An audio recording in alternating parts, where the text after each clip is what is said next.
Hello and welcome to a football podcast with myself, Christian Jack, and Stephen Caldwell. We are back. I know we didn't do our normal Sunday, but there's a reason for that, and we're going to get into it because we have some big games to talk about. Today on the show, we're going to talk about Ole Gunnar's 8-match win streak snapped. Canadian Premier League had a schedule announcement. We'll touch on that. Sebastian Giovinco transfer drama. Every single day there's another development with that. We're going to talk about that. Miguel Almiron to Newcastle. Frank De Boer. He's a guest on our show today. We're going to speak to the new Atlanta boss, Frank De Boer. But first, we have a bit of an announcement. February the 28th, we will be doing a live taping of the podcast at the Rivoli in downtown Toronto. If you are interested of coming to the event, and please come, tickets are $20 and available for purchase now at homestandsports.com/events/AFP. So that should be your URL to do that. And of course, we'll put that out on all our social media. We're excited to take the show to the people, Stephen Caldwell. We are very much so. It's going to be fantastic. Hopefully you want to come out and listen to us. It's nothing better than having that live show and the interaction there in person. So yeah, it's going to be an exciting one. Can't wait for February 28th. Looking forward to that. Get your questions in live and in person. And so let's get into this. It is the Games of the Week segment where we go into high-depth questions about some of these games. Right away, today we've just come off the set. United against Burnley. Big game at Old Trafford coming in. Everybody expecting another victory. Ole Gunnar Solskjaer's already won. You know, he's going for the Premier League record to be the first manager in Premier League history to win 7 in a row. In come Burnley, they've been pretty good in the Premier League over the last few games. I think they had 10 points in the last 12. But we didn't get what we expected, did we, Stephen Caldwell? No, we certainly didn't. It was a strange game, a strange start for Manchester United. It wasn't that, incisive football that we had seen in the previous games under Ole Gunnar Solskjaer. And Burnley were resolute. We expected them to be defensive, but they really were fantastic defensively, and the attacks were breaking down, and you felt like it was, going to be, can Manchester United break through and get that goal, or can Burnley hold out? And lo and behold, Burnley scored the first goal of the match, and then you expect the onslaught from Manchester United that never really came. And I guess the first 60, 70 minutes, Burnley then go 2 up. And we're thinking, okay, shock on the cards here, and previous Manchester United performances this season, that would have been done and over. And I know there was that brilliant comeback against Newcastle at Old Trafford under Mourinho, but there wasn't enough of that kind of fighting spirit, the stuff that we expect, the comebacks from United. But we saw it today, didn't we? They just, once that first goal went in, a crazy decision from Jeff Hendricks to pull back Jesse Lingard. It was. I'm sure Sean Dyche is going to give him some for that, either in the changing room after the game or tomorrow, because that was just a little glimmer of light that United needed to believe, and the crowd got right behind them. I had to say, it was Old Trafford of old. They were really rousing them along, and they get the draw in the end. They get the point. It could have been a victory. Yeah, they got the equaliser in Ollie time. No, it's not Fergie time anymore. Ollie time, mate. Yeah, Fergie's around, but it's Ollie time. I mentioned Burnley coming in. Remember, they got smashed on Boxing Day 5-1 by Everton. Since then in the Premier League, 2-0 against West Ham, 2-1 against Huddersfield, 2-1 against Fulham, and 0-0 against Watford, and another draw. So there's 5 unbeaten now. There was concerns, I think genuine concerns from us, you as a former captain of the team, that this team was spiraling out of control, weren't they? That Boxing Day defeat, that is a hammer blow. When you lose 5-1 at home to anybody, that is never good. You start thinking, okay, they got away from everything that they were good about. They look like true relegation candidates. But Sean Dyche has said over the last few weeks, we feel like we got our mojo back a little bit more. The concentration's there. Heaton's coming in. Do you think that's a bit of a difference? I think he's a superior goalie to Hart. They just look like they're playing a little bit more comfortable defensively, and Tarkowski and me are outstanding again. Yeah, Tarkowski and me, first and foremost, were brilliant this evening. They were tremendous. They're defending, their positional play. That was what we expect from them. There's not been enough solidity to the defending. They had lost many of the characteristics that we expect from a Burnley side and a Sean Dyche team. So we've been seeing, performances like that, but to go to Old Trafford and to put that kind of performance in, I think is key. I think is going to give them the real belief and confidence that they are going to stay up now, KJ. There's 3 teams worse than them, no? There is, that's the point. And, it sounds very negative saying that, but there clearly is 3 teams worse than them. I think the 3 teams that are in their positions now are certainly worse than them, and you could argue that Burnley maybe have a bit more fight than even the other teams round about them. Yes, and they know what it's about. And you make a great point. Heaton coming in was huge. I think he was brilliant today again. A couple of saves that he made, these outstanding ones, came from a Lukaku foul where he just kind of muscled, maybe it was me out the ball, and he strikes with his left foot. I don't know how Tom Heaton saved it. It was wonderful, but he was there. And even the save from the equaliser from Lindelof, it was a Sanchez header, wasn't it? It was an incredible save. And we know, I feel sorry for Tom Heaton because he was an outstanding goalkeeper on the fringes in England squads, on the fringes of the England team. And then injury meant that he lost his place in the first place at Burnley. And it took him a long time to get back. Significant injury. Nick Pope took over and then went to the World Cup because of it. Pope was tremendous in fairness, and Sean Dyche was loyal to Nick Pope as he had to be. But I always, in the back of my mind, felt sorry for Tom Heaton because he's a great professional. He's a lad who goes about his work, and it was an injury that kind of put him out there, and we never heard a peep out of him. I know Burnley players, we don't normally hear too much press about them, but there was never any complaints, there was never any moaning, there was never any real rumblings, I'm going to move here, I'm going to jump on it. He just took it on the chin, he accepted that he was out the team for a reason, and he just worked away till he got his chance back, and I'm really pleased that he's back in there. I think he's the best goalie at the football club, and I hope he stays until the end of the season. Yeah, I agree with that. We talked about this on the show today, didn't we, about Solskjaer? So this obviously is his first, setback in terms of results. And I think the performance obviously reflected on that. We didn't speak since the tremendous victory in the FA Cup on Friday night against Arsenal, which was an outstanding victory for them. But I don't think it'll do anything negative about Solskjaer. I think maybe, he was quite positive after the game about it. Maybe it's what they needed. I mean, you can't win every single match. And, sometimes you just get, you have to go with the flow and realize that the opponent played a really good game. And maybe the fact that they ended on a positive and found those 2 goals, much like, by the way, last year in Burnley, winning 2-0 at Old Trafford and Lingard scored late to tie it 2-2.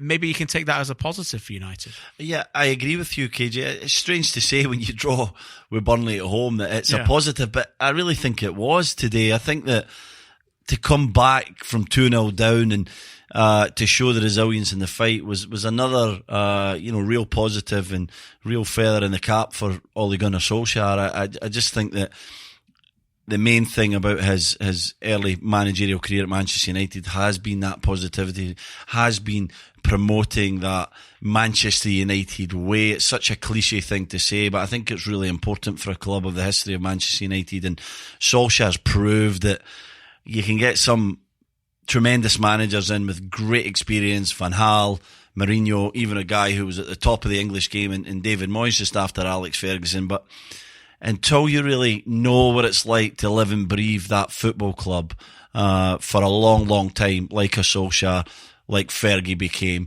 and managers before him, Busby, it's very difficult to really have the kind of the spirit of the club. Yeah. And Solskjaer embodies that. He has the spirit of the club. And today was another day like that. Didn't go well for them. They've proved yet again they don't have the players to compete consistently to try and, be close to Manchester City and Liverpool.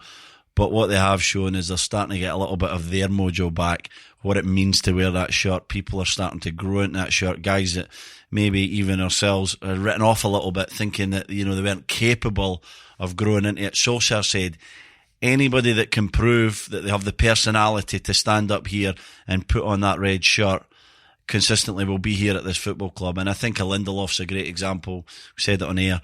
He's a guy that we thought, is he a Manchester United player? Well, he's starting to prove that, he's got a lot of quality and he's maybe growing into that shirt a little bit, and he'll never be the dominant leader of a centre-back pairing, in my opinion, but he could be a partner for somebody more dominant in the summer. Yeah, you got to find those building blocks, have you not? It cannot all be about the manager here. It's about finding the players for the next step going forward, whether sometimes we get lost and caught up in the moment, and it's about building for something else as well. What is the next great United team going to feature? Who are you going to be? Who's going to be part of that?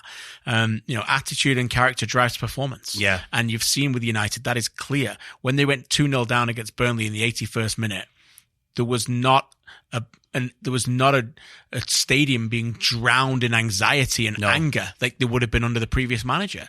And I said on TV today, and I think it's true, he has made those players comfortable in that shirt.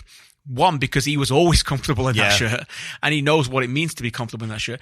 But also because I think he's given them a belief that they are okay to wear it. And there's a lot of them prior to that didn't think that way because of obviously because of their prior manager. And they went around thinking, I am not good enough to play for a club of this stature. And then Solskjaer's come in and said, hang on a minute. Yeah, you are. You're okay. It's United and we're going to go out there and yes, we've got our limitations, as you quite rightly and I think pointedly said. You've got to realize they're not a title-winning club yet, nowhere near it.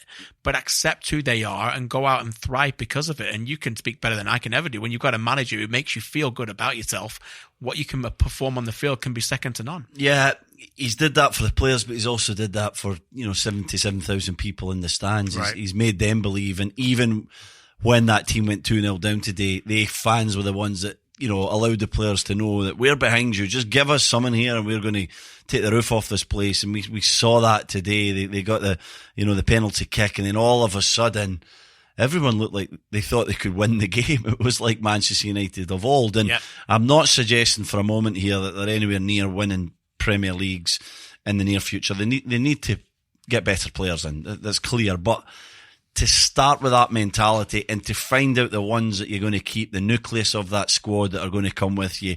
Obviously, it's going to be a Pogba. It's going to be Rashford. Maybe it's a Lindelof. Who's coming on this journey? De Gea's going to be there. Who are the guys that are going to come along and come through this tough time?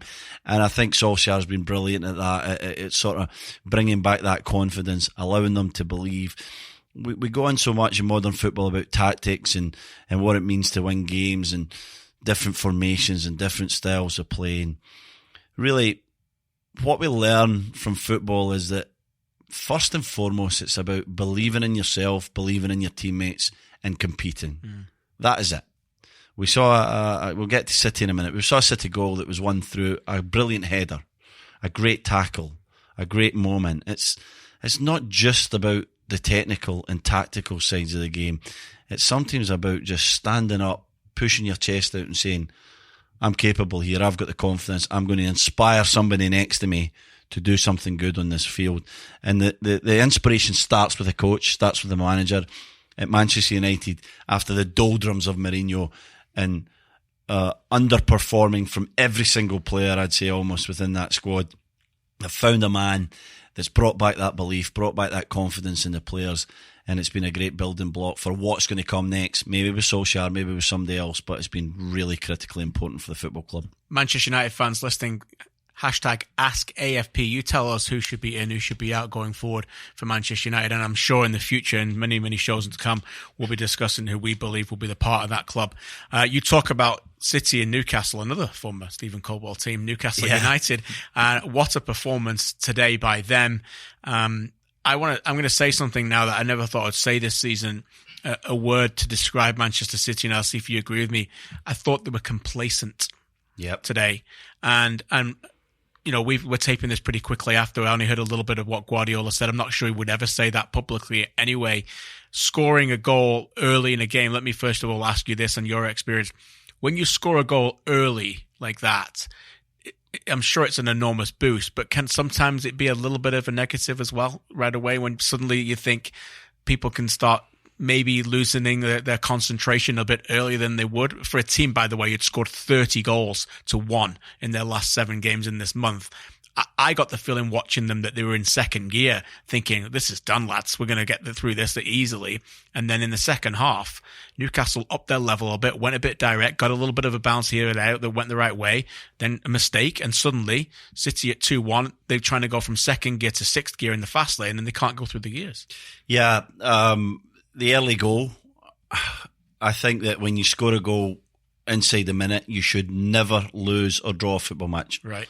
Psychologically, when you score a goal so early, I've been there, the side scoring the goal and the side conceding the goal.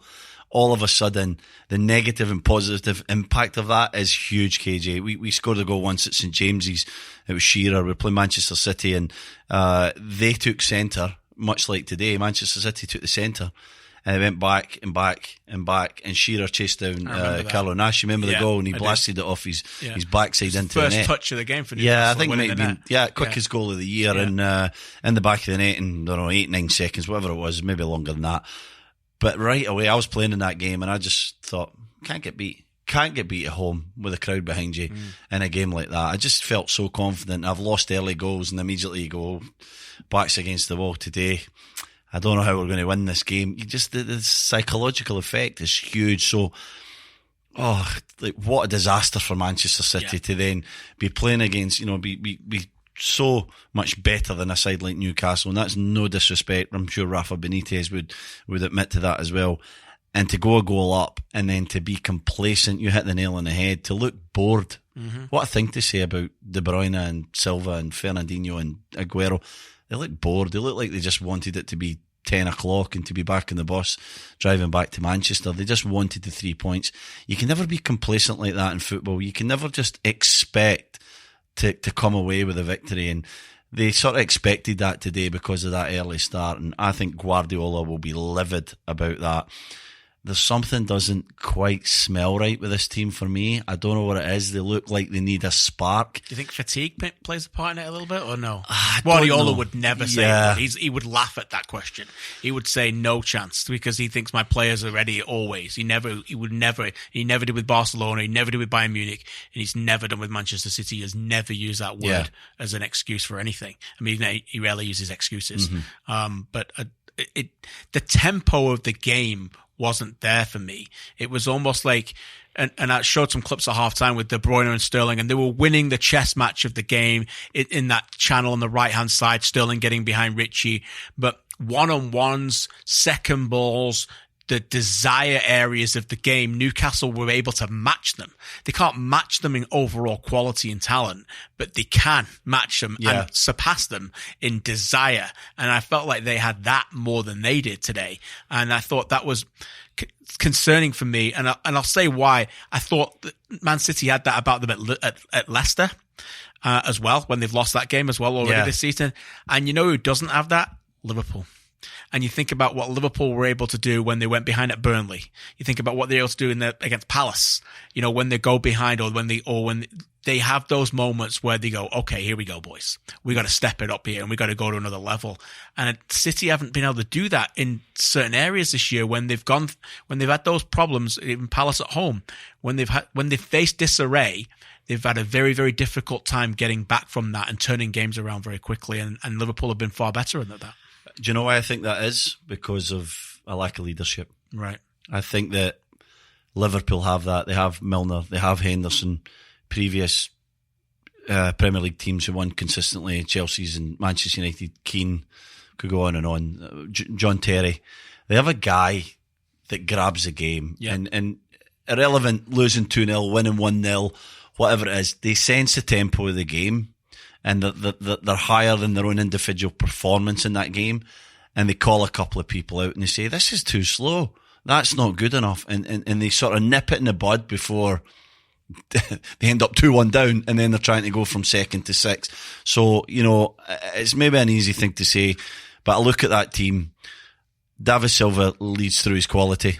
He's wore the armband a number of times. Fernandinho, again, is the same kind of thing. He's combative. Aguero's a brilliant I'm taking nothing away from what the guys are, but there's not that figure that goes like that. Wait a sec here. We're at St James's Park. We're 1-0 up. This is too slow.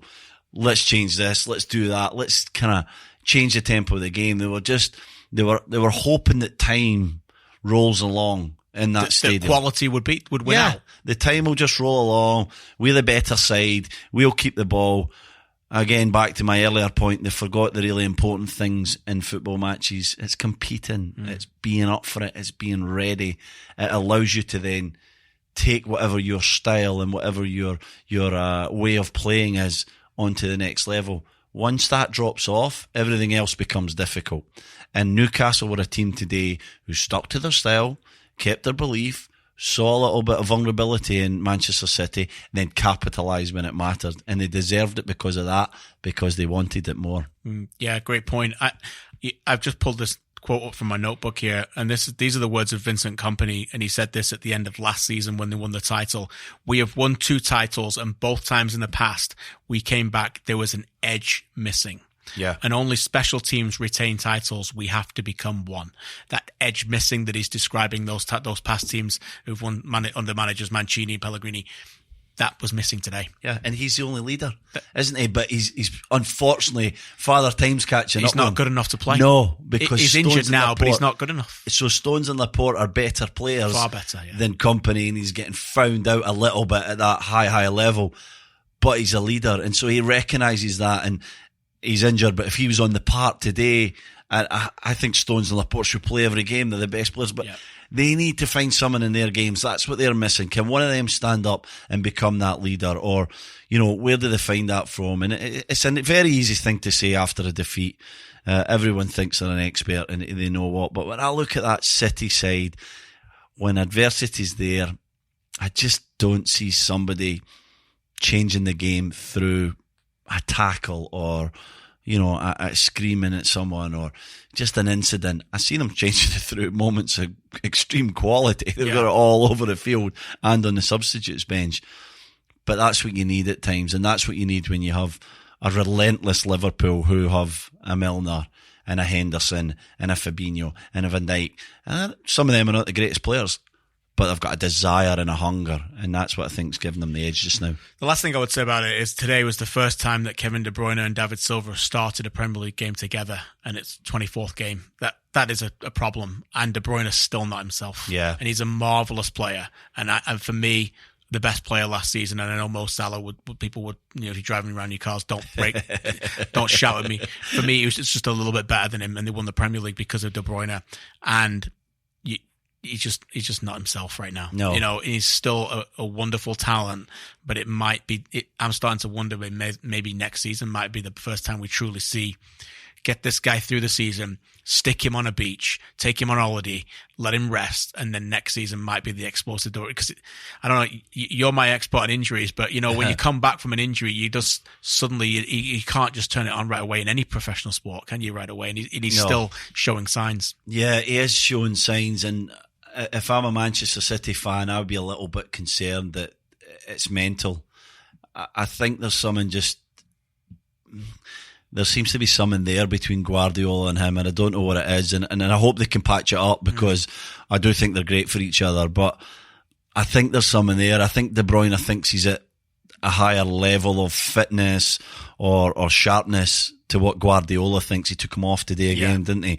And so I think there's something there, and I think it's bubbling underneath the surface.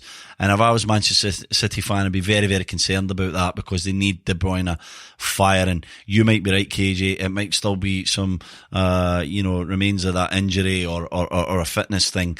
But to me, it's a mental thing, and they've got to address it. And Guardiola, one of the smartest managers in world football, is probably thinking about that. He's got to create that bond again between him and Kevin De Bruyne and maybe a few of his other players.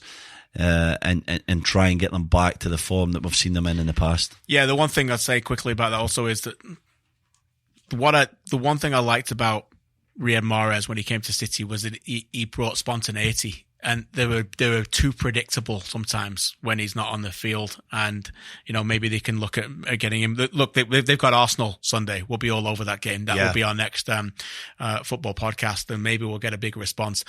Quickly before we get to Shawnee, it was the FA Cup. You played in it many times. It's this very special tournament. Great to see so many little. I say little, I don't want to be, but smaller grounds hosting bigger teams. We saw some real shocks.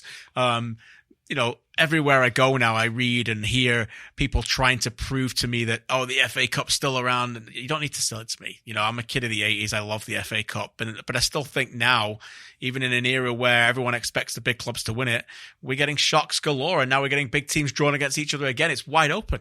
It's wide open. It really is. We've got the big game between Chelsea and Manchester United next. So one of them are going to go out. City are still in there, obviously. And then you're looking at, the next favourites in line. I quite like a Brighton, the bad day today in the Premier League, but I think they've had a decent season. A Palace.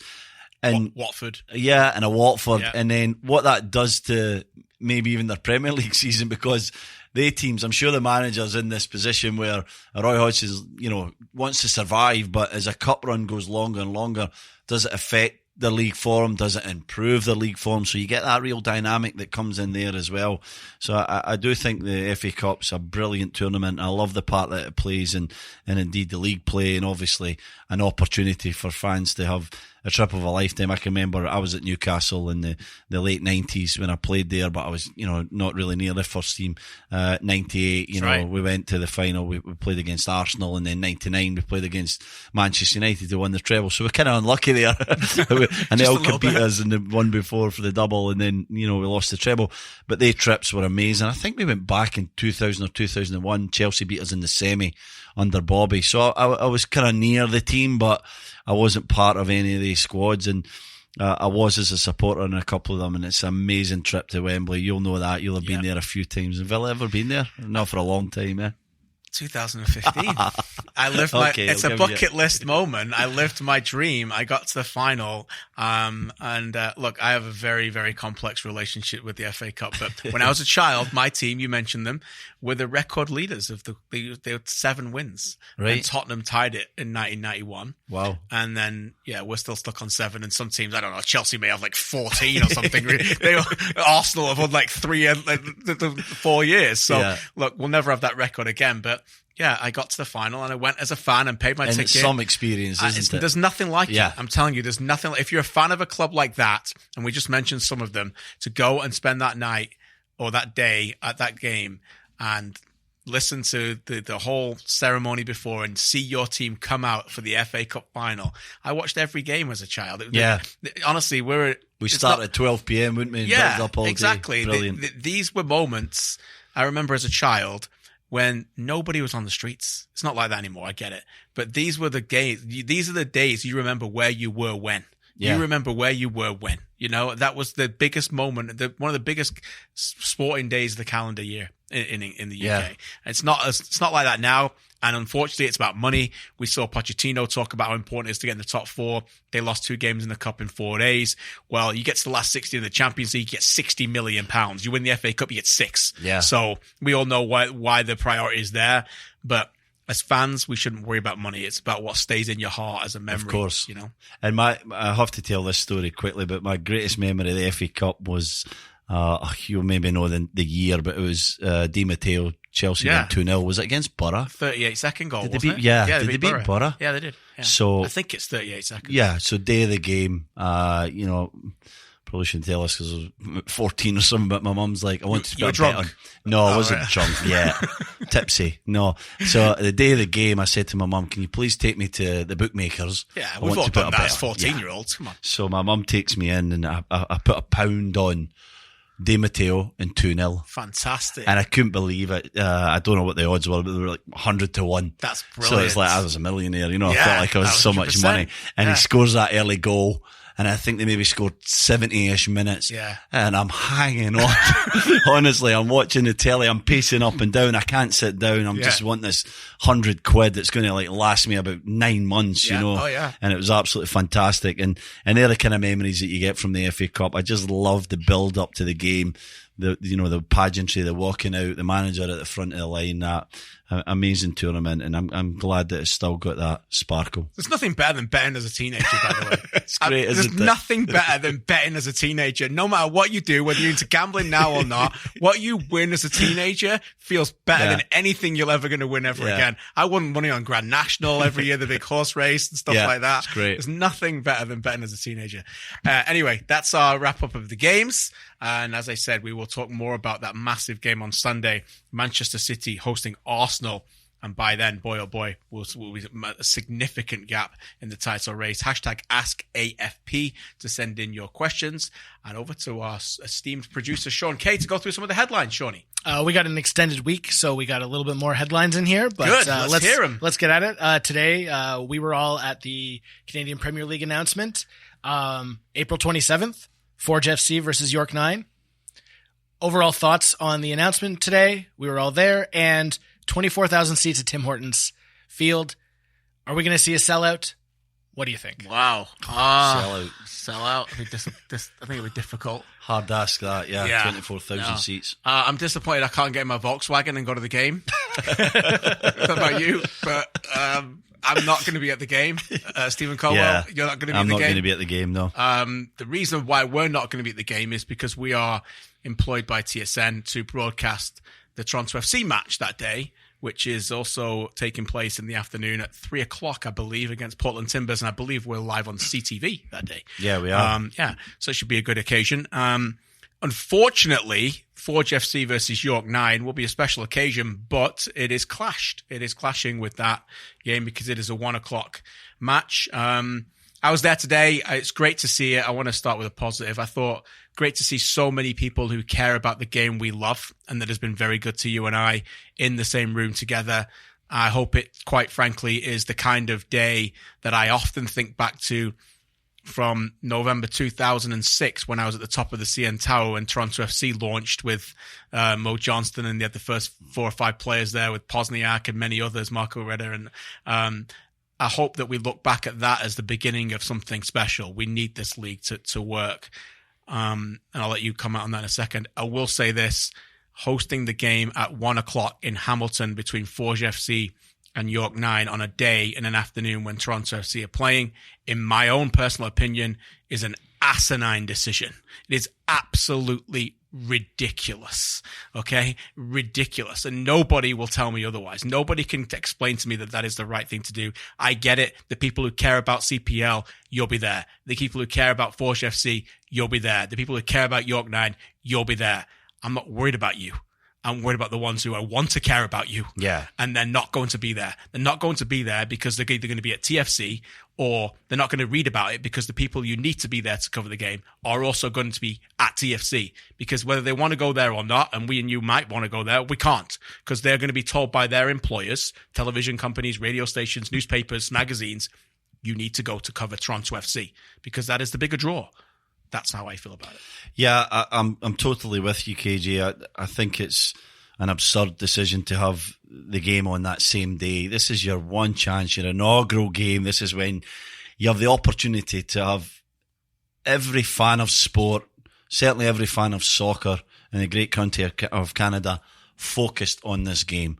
And yet you're going to do it alongside an established franchise, a fan base of 25 to 30,000 people who are going to be at BMO Field at 3 p.m. It's just crazy. Why not have it a few days before? I'm shocked that it's Saturday. Day after, maybe. I'm shocked that it's, alongside even any kind of MLS games. I thought they would have had their own slot, maybe a Thursday night or a Sunday afternoon or something a little bit different. So it's disappointing. And another thing for me, KJ, is that, and I get that Forge FC and York 9 are going to be big teams in this league, but this is a national league, and I'm hearing some great things coming out of Halifax, HFX Wanderers, and how exciting things are there, and different markets, Cavalry, and I want to see more about what it looks like there. I want to see how, passionate fans are in their places. So I'm a bit disappointed that the game's on the outskirts of Toronto. I wanted to see it somewhere else. I wanted to see it between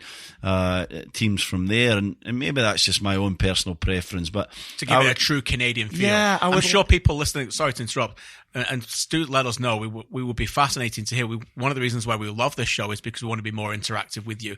I'm sure people out there who are not in our market of Southern Ontario often feel like, oh, here we go again. It's the Toronto show, and I'm with you. I'm sure they feel the same way. Or why do we have to launch it there, Yeah, I just think that it was a chance to kind of push it out somewhere else. And Tim Hortons Field is absolutely fantastic, but they're not getting anywhere near 24,000 people at this game. No. So, unless television shoots it really, really well and it looks busier than maybe what it is, it's going to look kind of empty and it's going to look a bit disappointing.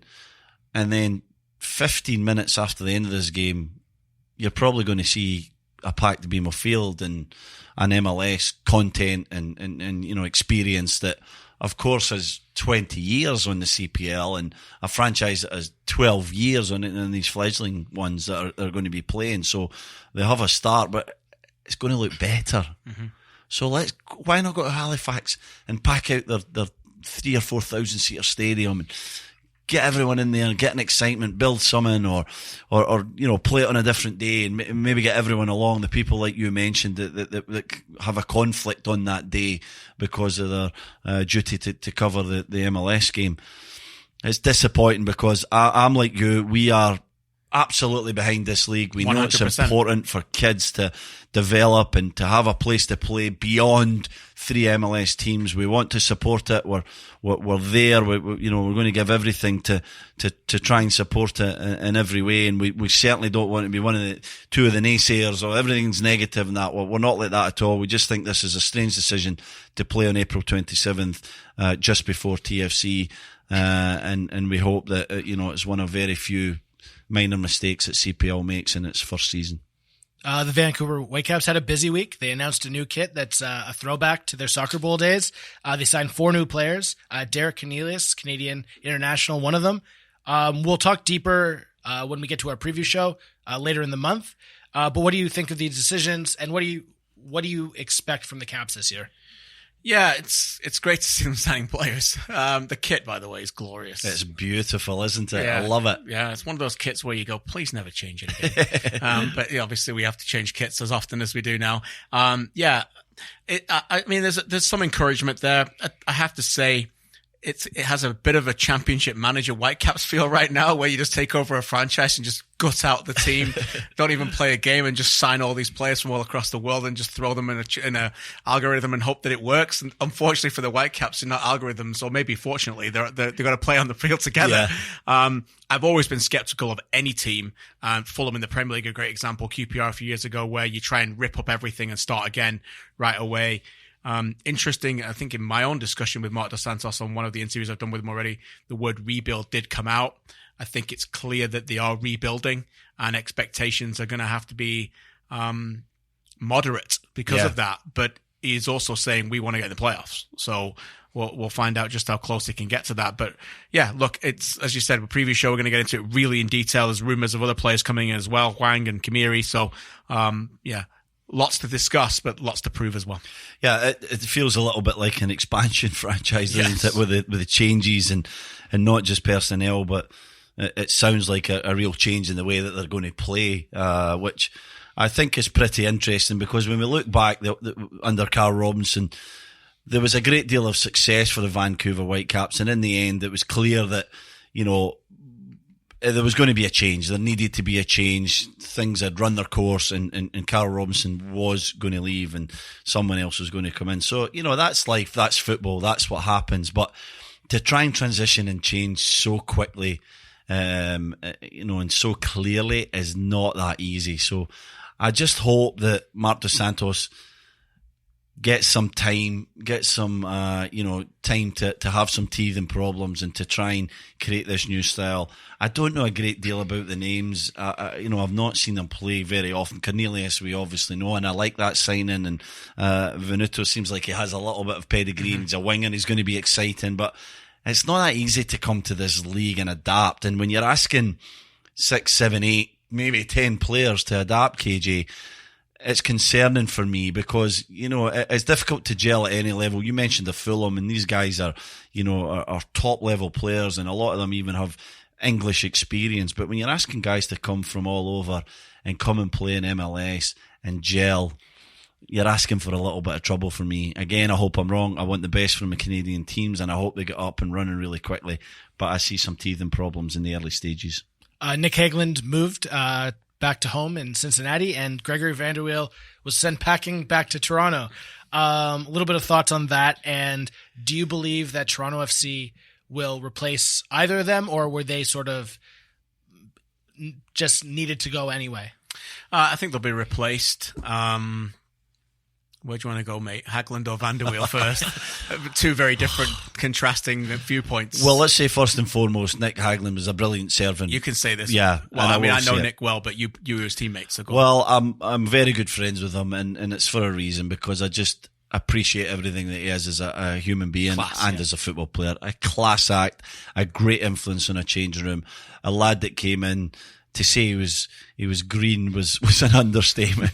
It was we often laughed. His first interview was basically, I'm here to mark Jermaine Defoe in training. He gave this really exuberant interview, and we were like, who have we signed here? What is this lad all about? Mark him very well. He cleared off to England. So, he was a kid who came in with this energy, and it was difficult to know what to expect. There's certainly me coming from UK, where everyone's so reserved, and you don't really come out with statements like that. But it looked like he had won a competition to come to TFC, and I'm glad to say from the first day I met him till the very last, and I'm going to be his friend for the rest of my life, is that he's a brilliant person. He's a brilliant player. He's a guy who listened and learned and improved throughout his entire TFC career.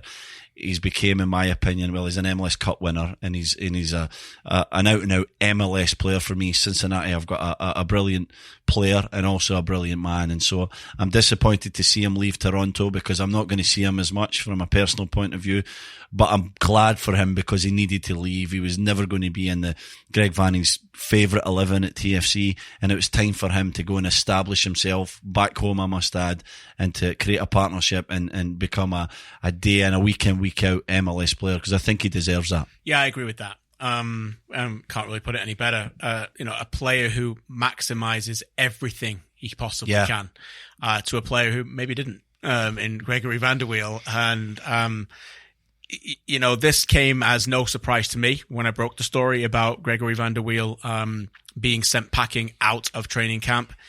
As we discussed and we tape this show now, still no clear news from Toronto FC in terms of what that decision will be. We can expect that he's going to get bought out. I can report and say, and I already have, that there was numerous internal discussions about possibly doing that already after last season. We can also say, having covered all their games, that it was clearly a player underperforming for the amount of, I don't want to just talk about money, but expectation that you'd expect, that you'd have from him. Toronto FC won an MLS Cup with Stephen Beidershaw as a right back in 2017, and then made a decision to improve in that area. And since then, I've read and heard a lot of people saying that they shouldn't have done that. They should have just left Stephen Beidershaw. I'm going to stick to my own thought process in this, is that I wasn't against the decision to try and improve just because the experiment went wrong, it didn't mean that you weren't right to try it. Yeah. The formula I thought was a good decision. If you want to get better in that area, go out and get it. But, and I've wrote some notes down here so I get this right, it is a pure example about what psychologists call stimulus response. We must be careful about what we ingest in everything, substances, people, life, influences, and they got it wrong. They did. They got it wrong, and it wasn't close. It wasn't a borderline wrong. It was an enormous, enormous error of judgment. Yeah, and they realised that almost immediately, in my opinion. Yes. As soon as he got there. I have to say, I met Gregory Van der Wiel on a few occasions, and he's a likeable guy to me. He seemed very polite, very nice. But I always thought he was a guy that had checked out in his football career. He was almost more interested in other things and life and all the different business, things that he has, initiatives that he has. And he seems like he's a smart guy. But that was my initial opinion. And then when I saw him on the field, I just saw a guy that was exactly that. He did what he had to do to get by, and because of his considerable talent, often it was enough. He never really made huge glaring errors, but I wanted more. There was a whole flank that he was supposed to be bombing up and down, and we know that he has it in his legs to do so. I'd heard reports from coaches and fitness staff within TFC that this guy's like a Rolls Royce. He's up and down like you'd never believe. He's fit as a fiddle. There's not an ounce of fat in him. He's not an aging player who had lost his legs. A guy who played in the World Cup final 8 years ago, just over 8 years ago. And now he's here and he's just getting by. So it was bad recruitment. They didn't do their homework properly. He was a troublesome character. We saw it in a number of different areas. And then they're asking him to come in on considerable money. We have to mention it. It's a salary cap league. It's really important. You spend every dollar importantly. You make the right decisions. They didn't do that with Gregory Van der Wiel, and they realised right away we've made a mistake. They maybe would have been bolder just to changed that in the winter, when the season ended. I think they would have been ahead of time, sorry to KJ. interrupt, I think they would have done if Akeche hadn't happened. Right, okay. So they had to buy out Akeche, right. and it doesn't... if you go to ownership again Of and say, course. we failed again here, guys, we have to buy... And they're going to go, hang on a minute, you're going to buy out another guy? Yeah. So I think he turns up for training camp within a couple of days. There's tension already. Those who don't want him there already are like, hang on a minute, we're just going to have to play our cards here. Bang, Yeah. cards are on the table. You're going to have to deal with this guy. Yeah, I know, and it was very public what happened. If what's to be believed, it was a real shout match between him and Vanny. He was, really degrading the manager and that the head coach. That just can't happen. And it was 10 times worse within the changing room from the stories that we've heard. This guy was just trouble from the start, and he was causing all these little divides. And I'm not saying he's the only one. I think they've got a few problems in that locker room that Greg Vanny is going to have to address. But he's did the right thing here. He's got to get this guy out of town, get him away. It's going to be a problem. If you have to buy him out, you have to buy him out. But he's got to go. And certainly if he's publicly calling out the coach and the players are watching that, the decision has to be made. And in fairness to Greg, he made it immediately. He was strong with it. He sent him home. And you'll never see him there again, in my opinion. Slow off season so far for Toronto FC. Shawnee? Yeah, moving to another note, Toronto FC. So since we've had the podcast last week, we've had Sebastian Giovinco in camp. We've had Sebastian Giovinco gone from camp. But no, Sebastian Giovinco was there, and he was just going to a doctor. What's going on with Sebastian Giovinco? Okay, here's the latest from Sebastian Giovinco's story. We now know, and I've reported some of this, that the club has received an offer for Sebastian Giovinco. We know that the club has either officially or verbally extended an offer to Giovinco themselves. They've turned down the offer from the Middle Eastern club, and they have also, from Bill Manning's words, offered him, verbally or officially, a deal that would make him one of the top 7 paid players in MLS, which is approximately $5.5 million. Yes. A substantial amount of money, but not at the money that Giovinco wants. Giovinco's camp right now in Toronto FC remain far apart, and here we are in the last year of the deal, and this isn't going away. This story is not going away, and it is clear that the representatives of Giovinco are working very hard for him to get significantly paid in his next deal. Yeah, and a part of me understands that. I think he's been a great success in MLS, maybe one of the best players to ever play in this league. I agree with that. His first season, to me, was exceptional. And then I think there's been a slow decline since then. And I still think he's at an extremely high level. But to me, you can't get emotional about this. You have to look at output of finances to what happens on the field.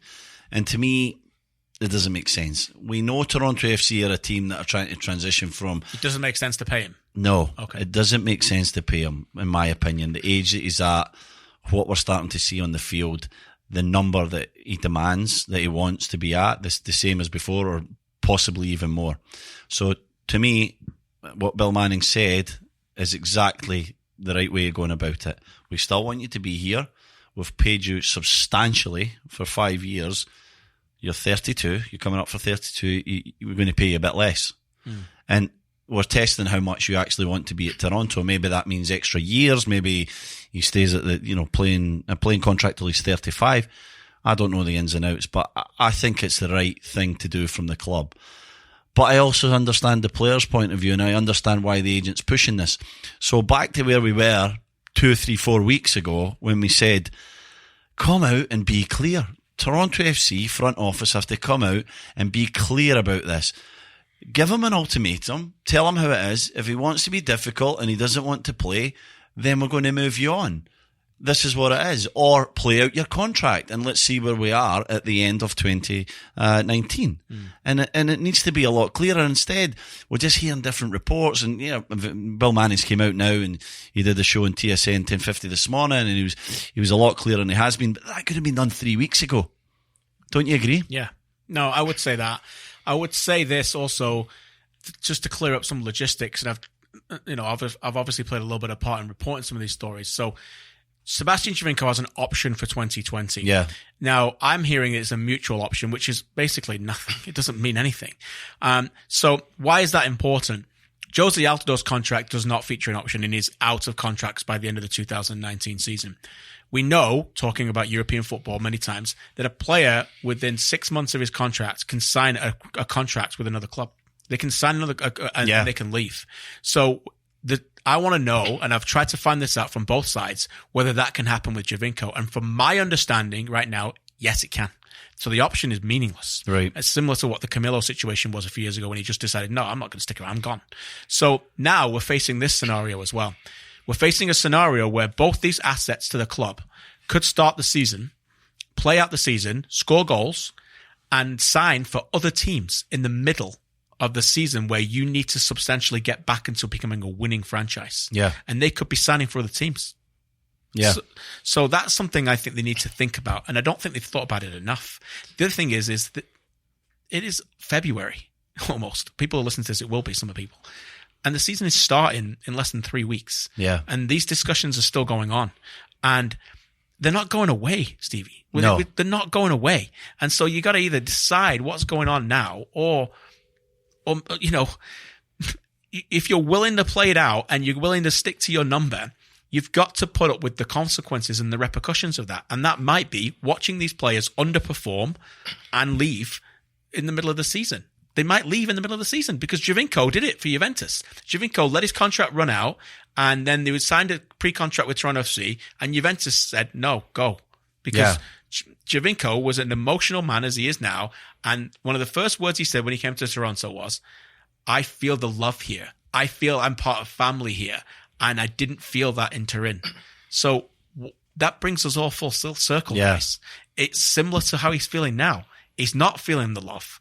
And he's looking elsewhere. And he's had an amazing 4-year affair with this club that had incredible, euphoric heights we've never seen before. And it's fallen apart a little bit. And they make a decision now. Both of them are going to make a decision. Do we carry on this marriage or are we going to break up? And there's no in between for me. No, there's not. And it tells us a little bit of the psyche of the player and of the man. And it's part of the reason why we love watching him play, because we see that passion and that commitment in everything that he does. But he needs to be loved, doesn't he? Yeah. And he needs to feel that love from his club, his organisation. Giovinco is a player that I don't want to see leave MLS. I have to be clear about that. I don't want to see him leave Toronto. I think he's important for every part of that football club. He's important on the field. He's important off the field. He's important for the kids coming through the academy or TFC2 or any kind of level. But he's an asset. You said it, KG. He's an asset. You have to decide what that asset's worth. And I think TFC have decided that asset's not worth the number that they were paying him for the years before. So they're trying to come to some kind of agreement where they pay him a little bit less. He feels he is worth that. So you've got a conflict there between the organisation and the football player. If I'm the president or the general manager of Toronto FC, I want to deal with that ASAP. I want to make a decision on that and be done with it or move on. And I would be telling him and his agent that. And if I was getting negative repercussions from that, then I'd move the player on, because no player is ever bigger than a football club. And at the moment, TFC are in real danger of allowing, sorry to bring Josie into this because he's not really part of this, but 2 guys an opportunity to try and make themselves bigger than the football club. But TFC have brought that on themselves, mate. They have, because they've not dealt with it. Because they've not dealt with it. That's what I'm saying. So they have to deal with it and show that no player is bigger than the football club. And if it was me, that's what I would do. I'd make a decision. I'd be very clear. I'd be very public with that as well, KJ. And I'd give the player an ultimatum. Here's what it is. You're going to leave if you don't want to sign this, and that's how you can stay. And if you love the city and you love the football club, then you'll sign it. If you think you want to go and earn more money in Saudi Arabia or wherever, then off you go. Thank you very much for a tremendous 4 years. No emotion. Deal with the situation. Have your recruitment team ready with the next solution and move forward. I know we're going ridiculously long on this, surely. So Sean's just staring at us, isn't he? Enough. Move on, guys. The one thing, finally, I would say is that every point you make is great. The one thing I would counter it is that if they're now willing to go to $5 million multi-year deal with Giovinco, fans out there are now in their right minds to ask, well, what's another 2 or 2.5? It was one thing if the club would come out and say, going forward, we are not going to pay players $5-6 million, but they haven't.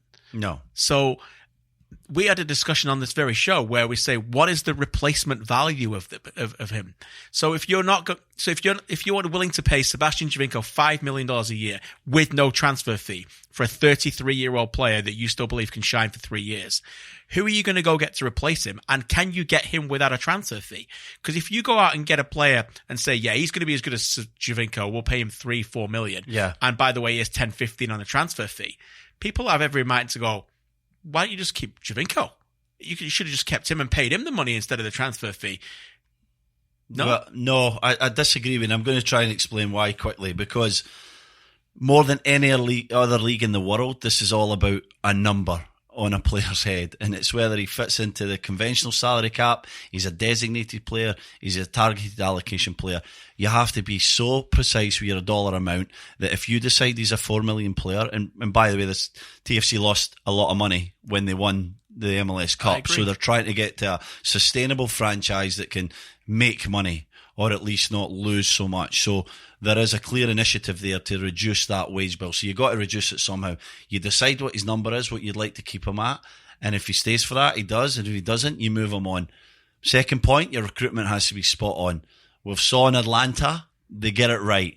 We've saw in TFC in recent years. Spotty. Yes. Van der Wiel, as we mentioned, Akeche.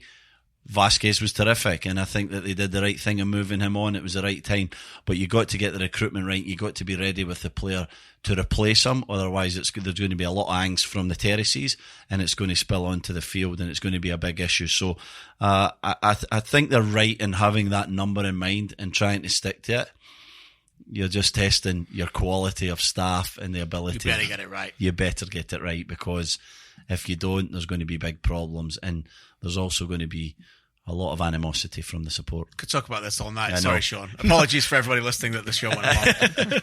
No problem at all. A couple quick hits from Europe. We'll make them quick. Before we move on, Thierry Henry, sacked from Monaco, seemingly forced out by some senior players, management, etc. Do you believe Henry has a future in coaching? Is this just a blip on his radar? Yikes, this is not good for him. There's a lot of reports come out that some of the stuff he's been doing there has not been a little bit off left field as well. Falcao going to ownership group to complain about some things.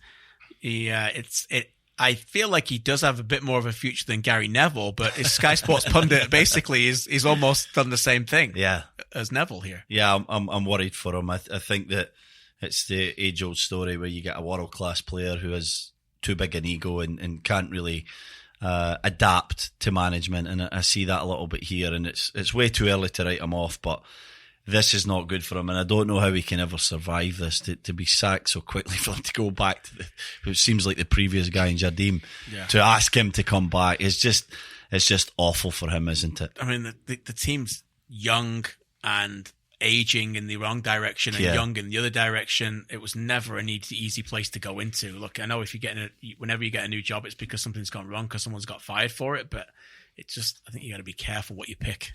Yeah, where does he go next, KJ? Does he go back to England, or does he stay in Europe? It's a big choice. The next one he takes is the last one if it goes wrong. Yes. There's always the MLS.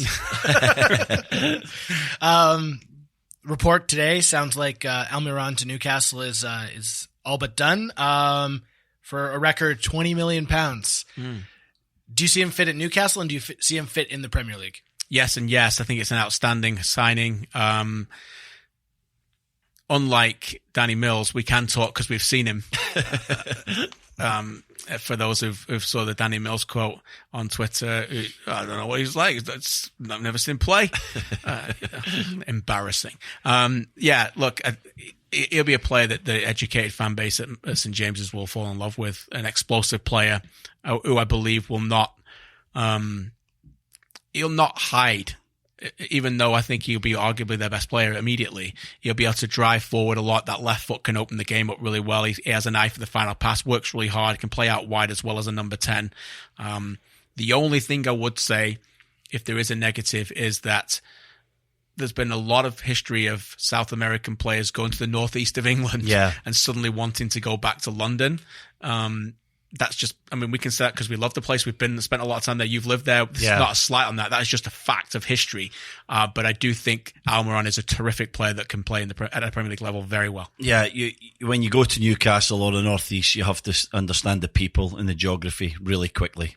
Now, that's easier for someone from Scotland than it is from someone from Paraguay. Yeah. I understand that. One pundit compared them to Norberto Solano today, which made me laugh because he's nothing like the player. Norberto Solano was a good friend of mine. But I will tell a story about Nobby. Nobby was a guy who adapted to life in the North East.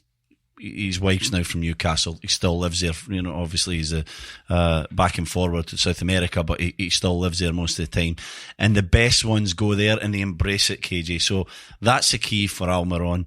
Embracing life in the North East. They live and breathe football. There's no doubt in my mind that he has the quality to play well there. He has the work rate. The fans will love that side of him. He has that little bit of jink, that bit of quality. He'll score one from 25 yards. Yeah. I'm really excited about this. I'm glad he's going to one of my former clubs, and I'm really delighted in the way that Atlanta United did their business.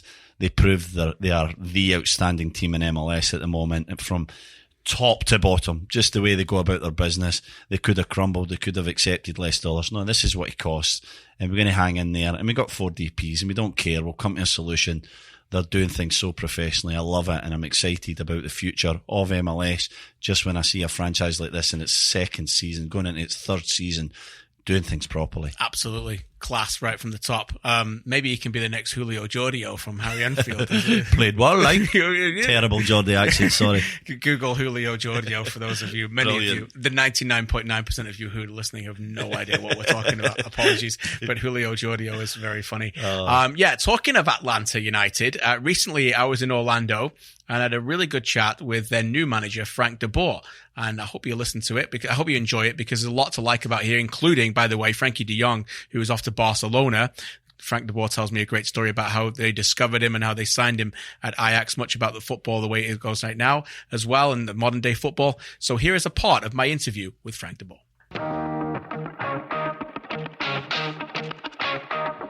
Frank, we are here in Orlando. You played here in 1994. Yes.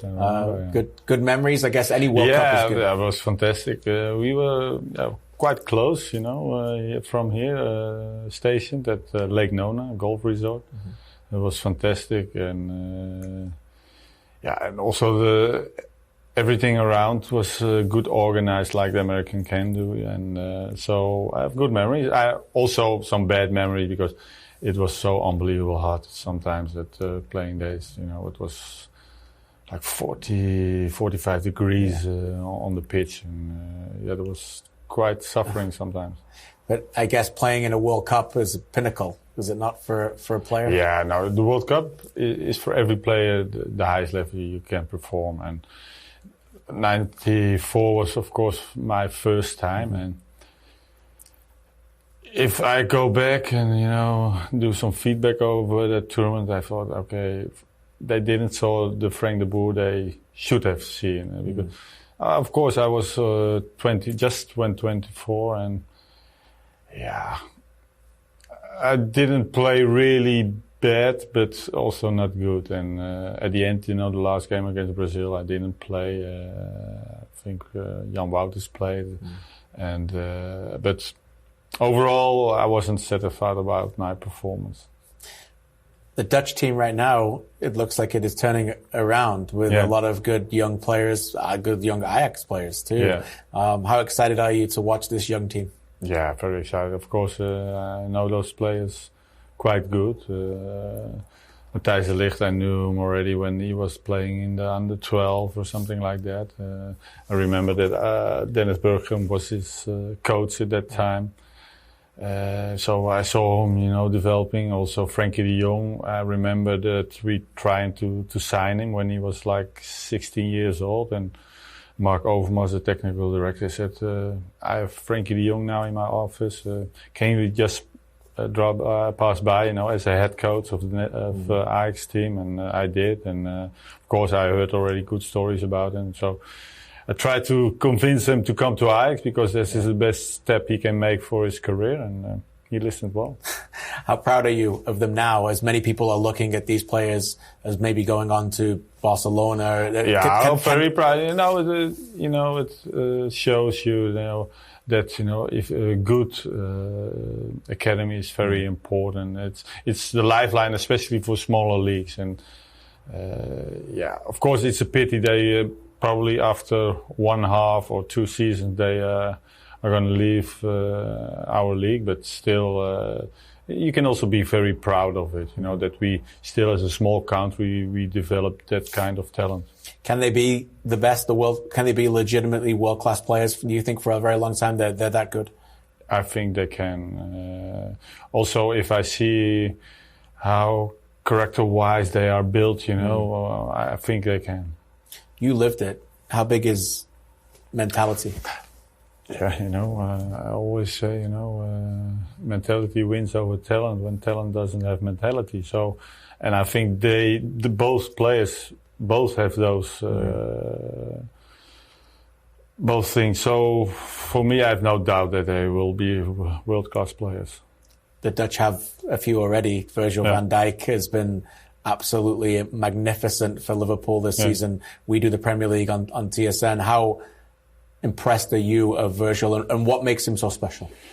No, I'm very impressed right now. I think he's, in a comfort zone so big as this area. I don't know. It's unbelievable how he's playing right now. Also, the last game against City, I think he was by far the best player of Liverpool. And I think Fernandinho was on the other side the best player. But he's very important. He's a leader, but he's also calmness. It's so important. When he's also having the ball or defending wise. I think the best thing is that you think because he's tall, he's slow, but he's also very fast. He can turn and that makes a difference between a very good centre back or not. And he's not afraid to play on the halfway line with 30 yards behind his back because he can also recover with his speed. And he's a quite complete centre-back, and he can also score some goals sometimes. He so can. Yeah. The Premier League didn't necessarily work out for you. Maybe it is in your future. How did that make you a better coach? Of course, you learn from your mistakes, but also learn from things that didn't succeed. And sometimes, it's just... It doesn't have a good match, and I think especially with Crystal Palace it wasn't a good match. You can say that also with Inter, but of course you're coming into clubs that they are struggling, and I always say, you need 6 months really to get an idea to the players what you want. And when I was training under 12 at Ajax, after 6 months, I was really seeing signs. Hey, this is what I had in mind. What I want to see on the pitch. Yeah, and they expect, in 3 weeks or 4 weeks that you do the things that you have in mind. No, it's impossible. Nobody can do that. And in football, time is money, and points are so important, so they don't give you the time to really build something from scratch. And you can talk to any manager, coach. You need that time to really get them your philosophy in their head, and that cannot be in 4 weeks. It has brought you to Atlanta, a terrific franchise who just won MLS Cup in a magnificent environment. What excites you about this challenge? Now, first of all, when I spoke to them first in London, then in Atlanta, about their how do you say that, the value, their core values. It's so important, and I think, only for that already, I had from the start, a very good feeling. Just to act normal, have a lot of respect for the fans. They are so important, but also the kitmen. Everything is important, and I think Arthur Blank is there a very important person for that to to be focused on that it's still happening at United, because it's his club, and he wants that it's lead by people who are integer and and work hard, of course, with a good work ethic. And for me, from that starting point, I thought, okay, now we can go to the next point. Okay, what's the football like and everything, and that was also good. The stadium, everything, looks fantastic. And I think a lot of clubs also in Europe can make an example how this club is run. Fascinating. You're a part of a bit of an overseas revolution in terms of coaches coming into this league now. What is your perception of the league from an outsider and how quickly it is growing? I think it's growing very fast, and of course people want to come here because of a lot of times it's also a new culture, but it's a major sport. It's already the MLS is trying to make it like a brand like the NBA, and they're doing well. And I think what I said already, Atlanta United has done also, like a different approach from the beginning. They didn't sign players who had a great career already. Yep. No, they signed young, talented players who really can be top players, not only in MLS, but also, for example, for the Premier League. And it's a different approach. And they bought players for 15 million. And I think, that's a start that the MLS will be stronger and stronger. And also the MLS want that the academies are at every club. So I think all those ingredients will make that the MLS will grow every year better and better. You talked earlier, Frank, about what you stepped into with Inter and Crystal Palace. You're following Tata Martino here, who is handing you keys to a pretty good place, yeah? No, of course, in one way it's an advantage, other ways a disadvantage, because normally you cannot go better than winning the MLS Cup. On the other side, you come in a club where everything is calm, it's good structure, and you can work, not looking around or get a step in your back from the beginning almost. So that's also nice to have one time. But of course, we can always do better. And I said, okay, we have a great hardware, but we have to update it a little bit and even make it sometimes when we struggle a little bit to make it better.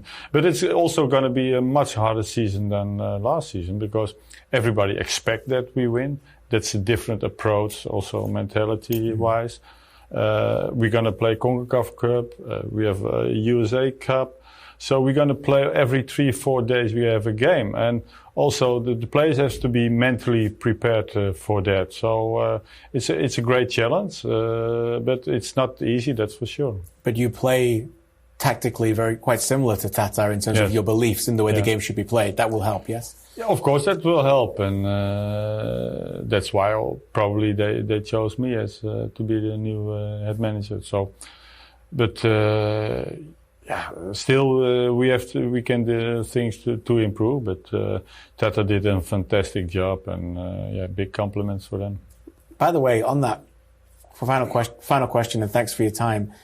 The way that you believe soccer should be played, how do you love the fact that it is very much like that now in 2019, tactically where we are in the game? It has evolved so much, maybe rapidly over the last decade to the highest level. Yeah, especially to attract the audience. And if you see, for example, if you compare it, for example, to Italy, like 10 years ago, they played only catenaccio almost, Buffon couldn't play from the back, and now see what he's doing. And almost every goalkeeper in Italy, can play, if a position game, for example, and they want to build up from behind. And you see what's happening in England and everything. So I think it developed fantastic. It's even faster and faster. Also, the transition is so important nowadays. You think you are attacking, and 2 seconds later, it's in your own goal. So I think it's very attractive, and that's for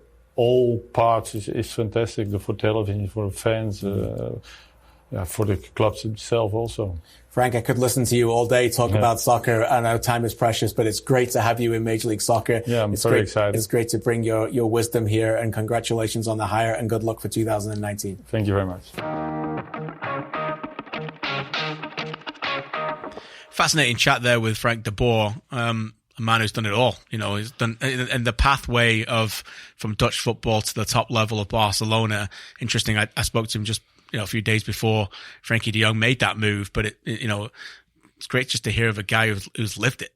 Yeah, a trailblazer for football playing centre halves, wasn't he? Yeah. He was one of the first KJ that I remember of our era anyway, where he could step forward and hit that 70-yard pass with his left foot, play between the lines, and we see so many guys being able to do that now within world football that it almost becomes common. But back in the day, Frank De Boer was, 6 foot and smaller than most centre halves, not as physical, but was all about that ability to play the ball. Brilliant player, him and his brother. I watched them play. They had some time at Rangers as well.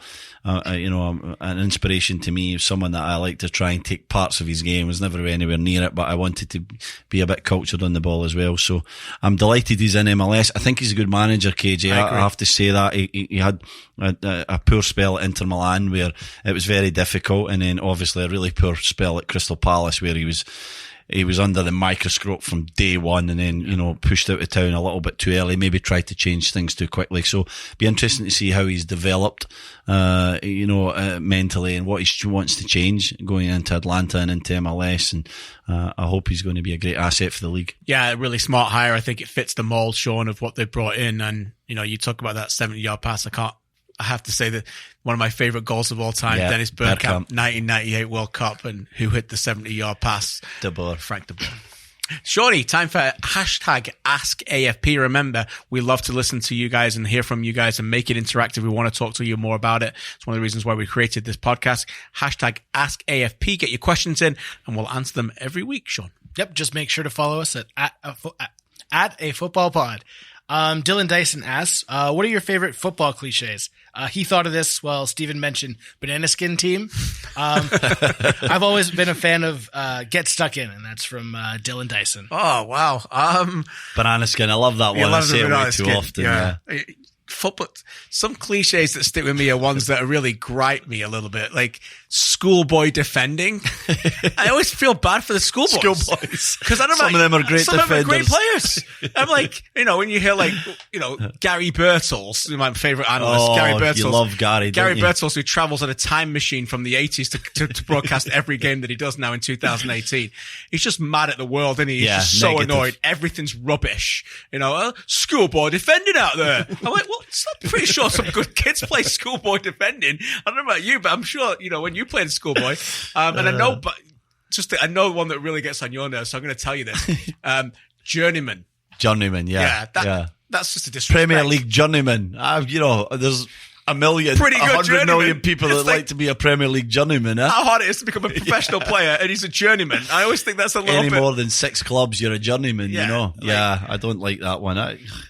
It's easy to get into the mindset of saying these little cliches. I think get stuck in is my favourite one as well. I think, to be honest, as the next footballer, you do a great job of avoiding many of them. Although our friend Terry Dunfield, we have to tell a story very, very, very quickly. Dunfield Bingo? Go right ahead. Dunfield Bingo. So Dunfield does some games on TSN, and we have a chat when he's doing it, and sometimes we have to entertain ourselves when Dunfield's doing the games. I created something, was it last year or the year before, called Dunfield Bingo. Things that he says in every MLS game, we just tick it off and send them a text message. Emoji check mark. It's turning into a track meet. He loves track meet, doesn't he? When I hear track meet, I can't help but laugh. That's my favourite one. Anytime now when you listen to Dunfield, and just keep this between us guys, because Dunfield's not going to listen to our show. So anytime now that you hear Dunfield use track meet in an MLS game, just put it on Twitter, hashtag Ask AFP, and we can all laugh at his expense. When he's calling a game now, my kids say, Dad, can we play Dunfield Bingo? They think it's an actual game. So everyone can play it at home now. Well, fan of the pod, Will Caldwell asks, Will. Should be in his bed. Could Steven tell us the time that Thierry Henry scored 4 on him? This is a great story. Thanks, Will, for that one. Yeah, Highbury, Friday night, playing for Leeds United. We were down near the bottom of the league and we're playing against the Invincibles. And Thierry Henry's playing. So 5-0 it ends up. The last goal, he's already scored his hat-trick.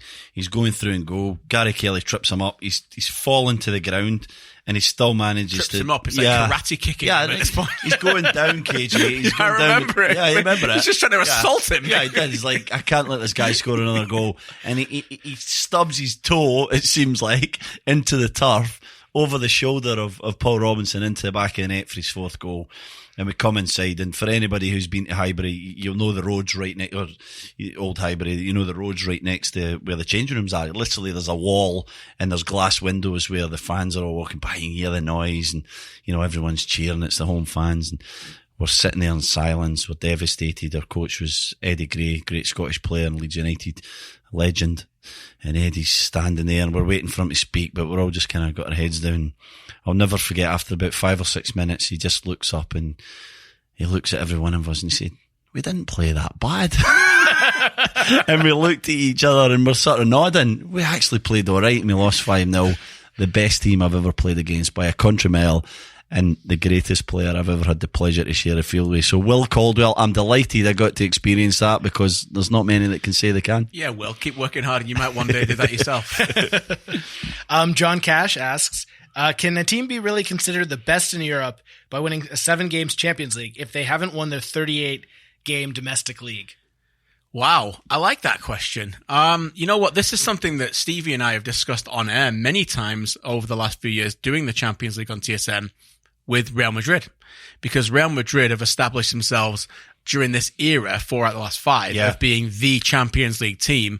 And quite frankly, we'd watch them a lot of the times going, they're not that good. Yeah. And yet they keep finding ways to win. And domestically, and I think I'm doing this off memory, but during those 5 years where they've won 4 Champions League, I think they've won 1 Spanish title. I think that affects their legacy myself, but I think I'm in the minority. I think there's something uniquely special about winning that wonderful cup with those big ears and lifting that magnificent trophy, that I do think that the players certainly believe that they're the best in Europe when they win it, and it's hard to argue with them. It is hard to argue, because as a player you look to that trophy, the iconic memories of that trophy means that you feel you're the best team in Europe when you win it. And I agree with you, KJ.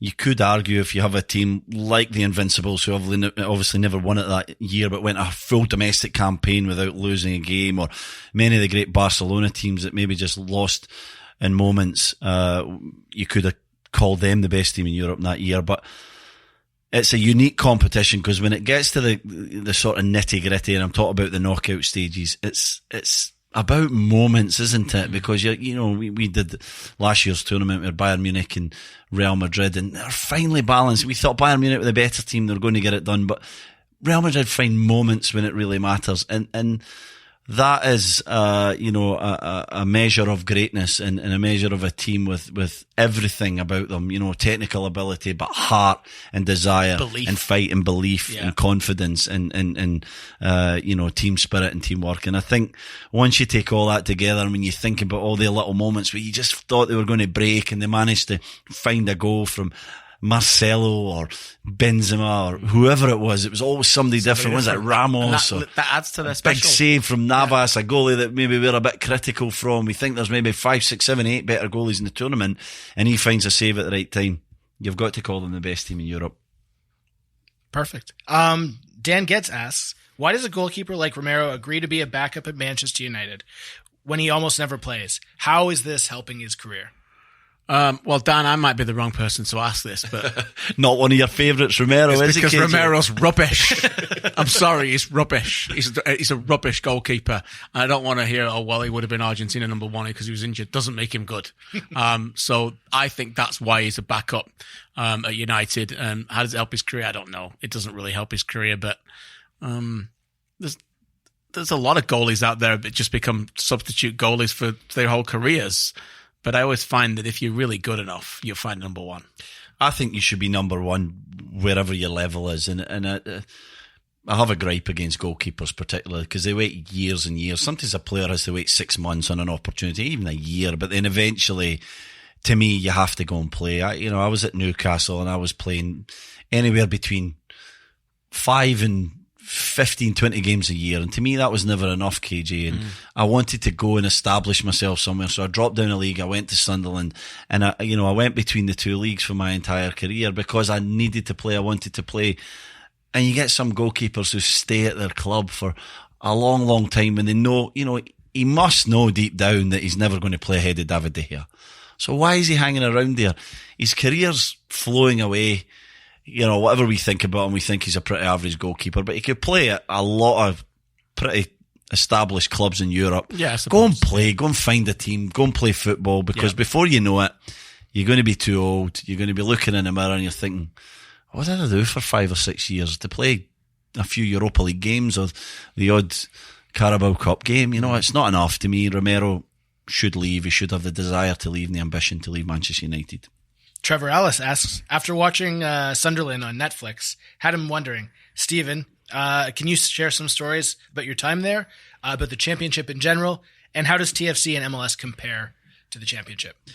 Comparing TFC and MLS to the championship is really difficult. I think when you take in the factors of travel and weather and everything that MLS brings compared to the grind and the gruel of the championship, it is difficult for me to compare the standards. There's some excellent players in MLS and there's some excellent players in the championship. The season that we were so successful in the championship with Sunderland when we won it, 04-05, was really special. And the stories that I can share are mostly about team and about accountability, Sean. It was a group of guys that were just had a drive and an ambition to succeed, and the way that we would go about our business it was often not pretty. We weren't a pretty side, but we found a way.